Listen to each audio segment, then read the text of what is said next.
راوی بیان کرتا ہے کہ ایک دن میں الصبح سیدہ کے گھر گیا، ملت کے بعد بھی جو شخص بھی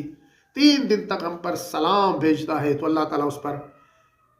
بہشت کو واجب، اور نماز کے بعد ہم اہل بیت علیہ السلام کی زیارت پڑھتے ہیں۔ انما یرید اللہ لیذھب عنکم الرجس اہل البیت ویطہرکم تطہیرا۔ ناظرین کرام، یہ آیت کریمہ جس کی تلاوت میں نے کی، یہ اہل بیت اطہار علیہ السلام کی شان میں نازل ہوئی ہے، اور رسول اللہ صلی اللہ علیہ وآلہ وسلم صبح کے وقت روزانہ اہل بیت اطہار پر درود و سلام بھیجا کرتے تھے۔ راوی بیان کرتا ہے کہ ایک دن میں الصبح سیدہ کے گھر گیا،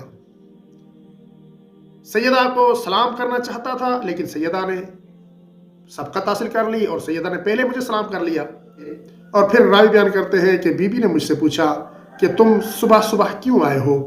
تو میں نے کہا کہ اے سیدہ، میں آپ کی زیارت کرنے کے لیے، آپ کو سلام کرنے کے لیے حاضر ہوا ہوں۔ تب سیدہ خاتون جنت نے ارشاد فرمایا کہ میرے بابا رسول اللہ نے ارشاد فرمایا کہ جو شخص بھی 3 دن تک مجھ پر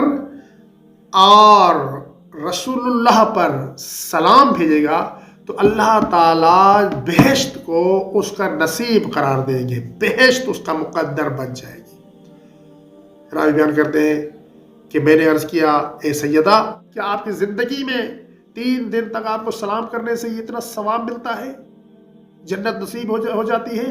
تو بی بی نے فرمایا نہیں، بلکہ ہماری زندگی میں بھی اور ہماری رحلت کے بعد بھی جو شخص بھی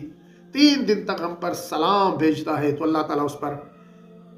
بہشت کو واجب کر دیتے ہیں۔ تو عزیز دوستو، اسی لیے ہمیں چاہیے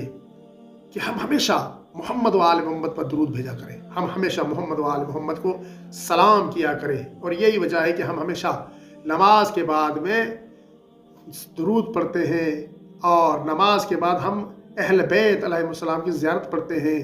اور اہل بیت علیہ السلام کو سلام کرتے ہیں، اور یہ تمام مومنین اور مسلمانوں کی ذمہ داری ہے، اور اس کا بہت بڑا اجر و ثواب بھی ہے۔